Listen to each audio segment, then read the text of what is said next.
Hey everyone, welcome back to the Adults Play Vanilla server. And it's a very dreary day apparently on the server right now. But we're starting off here at the top of the central mountain of the island, just so you can see a bit of the progress I've made since the last episode. See, the mountains are coming along very nicely. We've actually only got those little corner bits there that you can see left to do. And yeah, the bridge going across the mountains is now in. So let's just swoop down through the archway here. Looking very nice.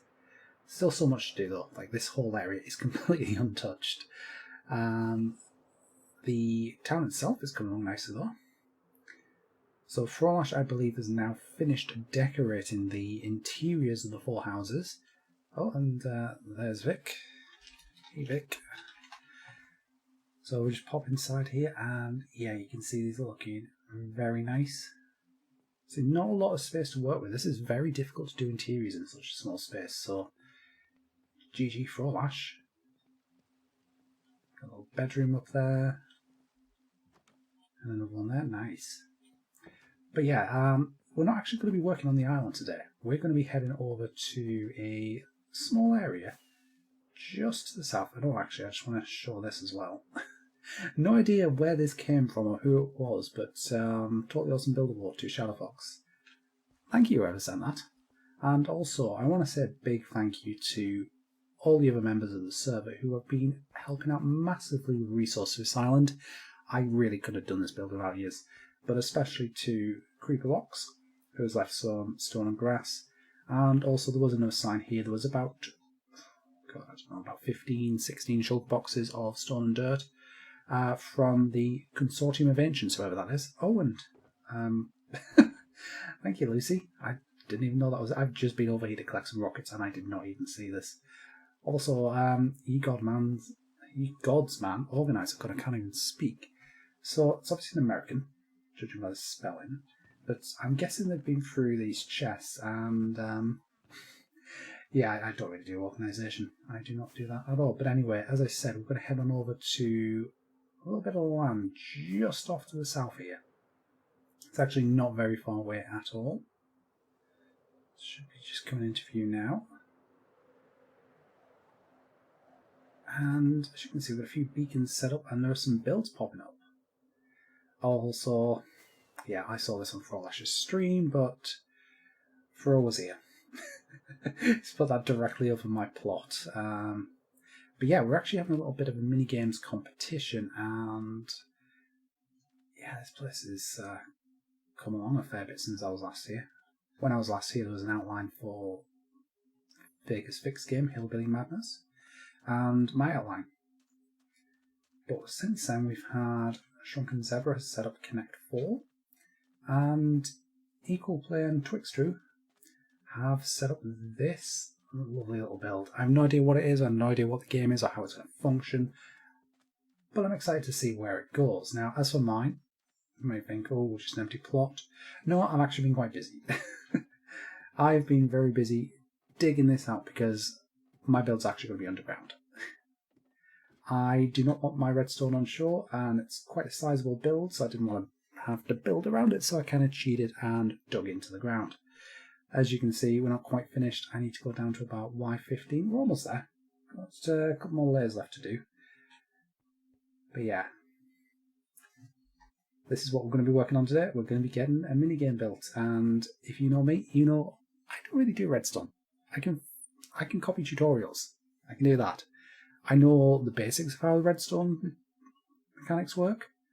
What I don't know is how to put that together and do anything with it. So I kind of suck at that. So, this has been a bit of an experiment. I've actually spent a while working in creative, getting a build up and working and testing it. And yeah, like I said, we need to finish digging this out and then we can start building. Okay, so I think the majority of the game is now in. I was going to do a quick bit of a time lapse doing this, but me doing redstone is basically me just flicking back and forth between this and my redstone testing world because I don't do redstone, like I said earlier, and yeah, I constantly have to keep checking what I'm doing, but it's going to look like a complete mess, but that's fine because it does work. Well, kinda. I haven't actually put everything in yet. But you can see here we've got a bunch of buttons next to coloured blocks. And down here, it's actually going to be the main staging area, we've got these coloured blocks in. Now, there are going to be a bunch of rail tracks on this, and these coloured blocks are going to represent the tracks that can switch. Because the idea is a minecart's going to come out the grey hole, and you have to get it into the specified gate at the back there. Now, there's going to be some redstone back here, which I haven't done yet. Ignore this bit for now, it's not even hooked up yet. But we're going to have some redstone here, which is going to act as a randomizer. And it's going to select one of these 4 gates at random, and you have to get the minecart to that gate.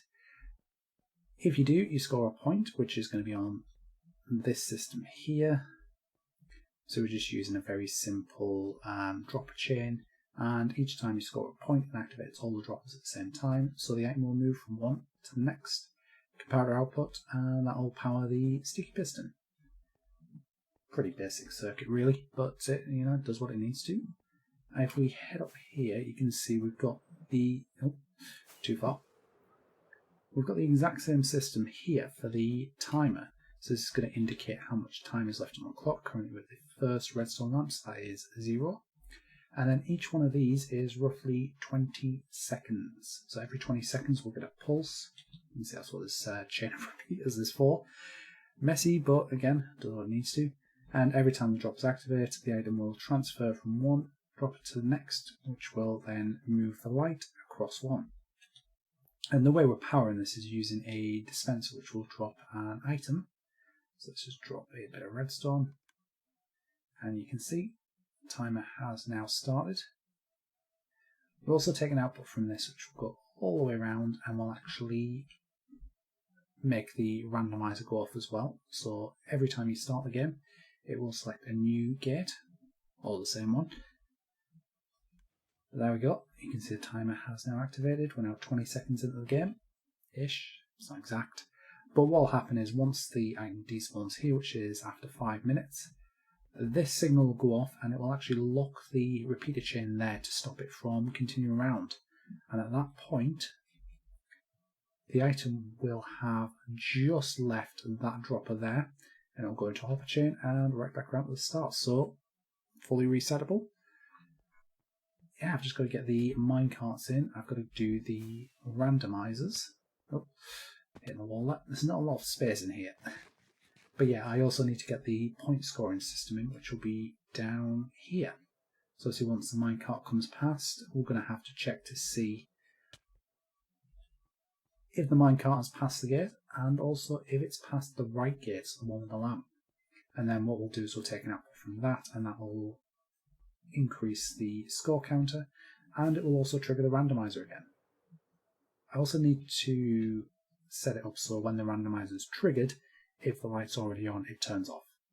Because otherwise we're just going to have 2 lights on at the same time. But anyway, back to the redstone, I guess.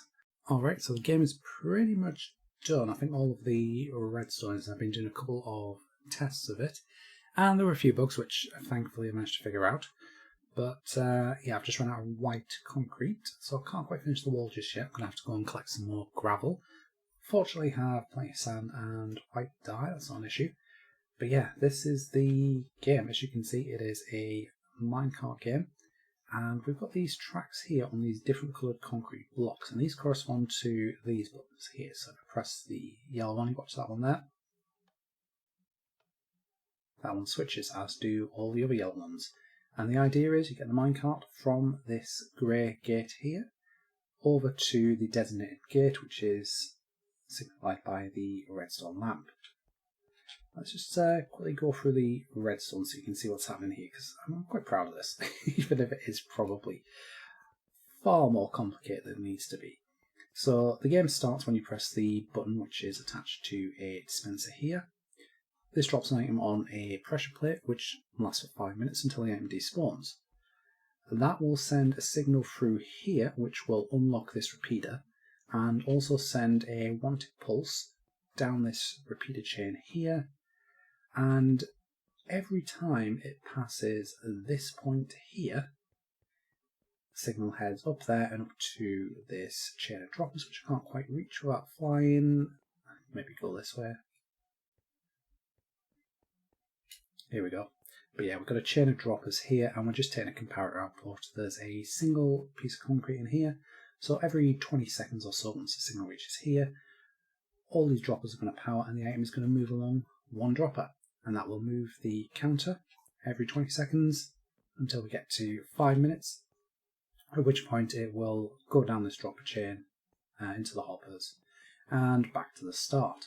So, simple enough timing mechanism. At the same time, we've got a pulse that will come along this green line here. This is the reset line. So what this will actually do is two things.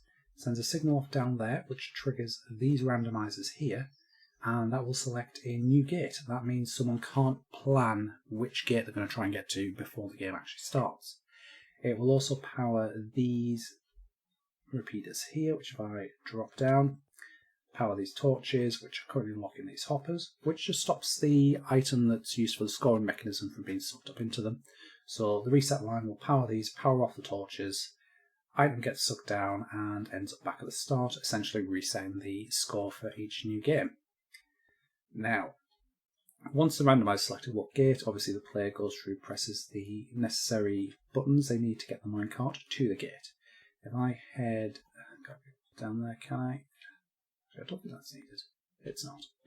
So yeah, if we head down here, you can see we've got a bunch of stuff going on. We have a detector rail coming out of the gate. So as the minecart passes over, we get a comparator output here, and that will turn off the right-hand torch at the gate that's just travelled through. Now you can see there's a second torch here, because this is an AND gate. It will only produce a signal when both of these are powered. As you can see, the gate, the minecart passing through it, powers the right-hand torch. The left-hand one actually takes a signal from upstairs, and that just tells... God, I keep falling through the holes in the redstone.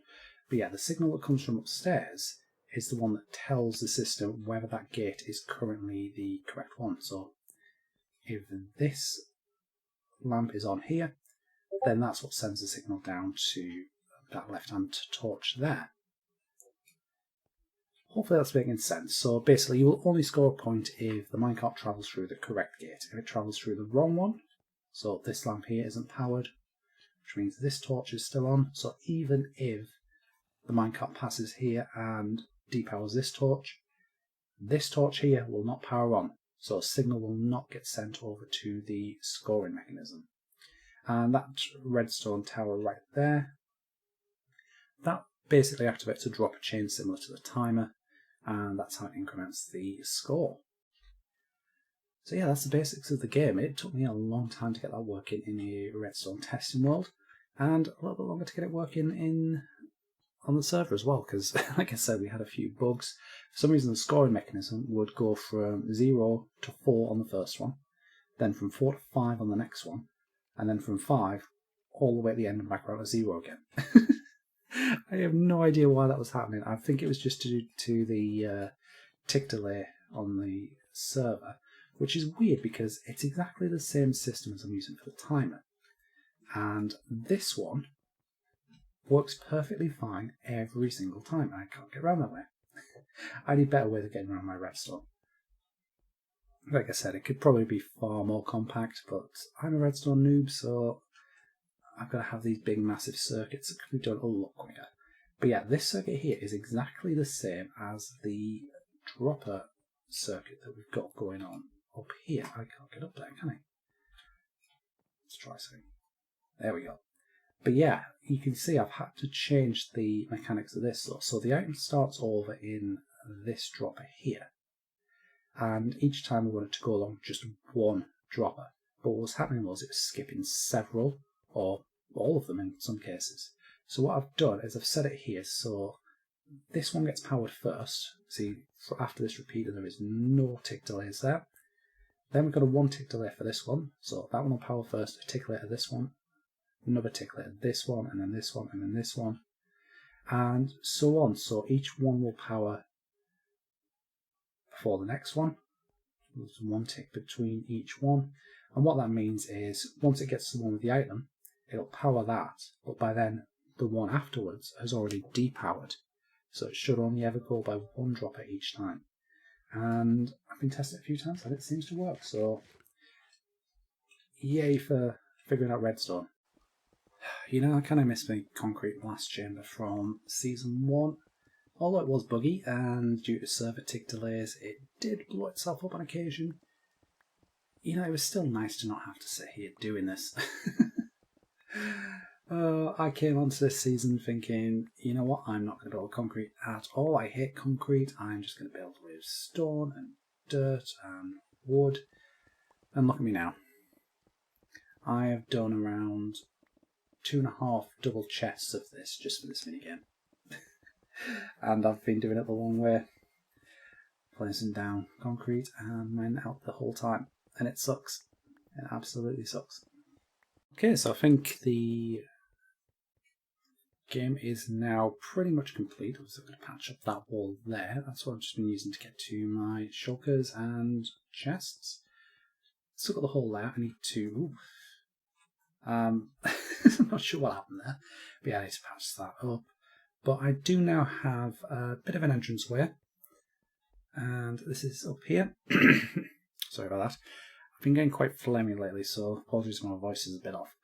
But yeah, we now have a proper entranceway in. I need to put a little building up here just to cover that. But yeah, we're pretty much done. We've got our instruction book in. Hopefully it's not too many instructions. But yeah, I am super happy this is done 1 day before the deadline. Thank God for that. Apologies if there's been a lot of redstone talk in this video. I don't normally do redstone, so it's kind of good for me to talk through it every now and then to make sure I actually understand it. But that is going to be it for today's episode. I think next episode we're going to work on getting the entrance building in and probably go and play some of the mini games, as I said the deadline's tomorrow, so hopefully they're all finished by then. But anyway guys, if you enjoyed the video, make sure you hit that like button. Don't forget to subscribe if you're new, and I'll see you guys in the next one. Goodbye.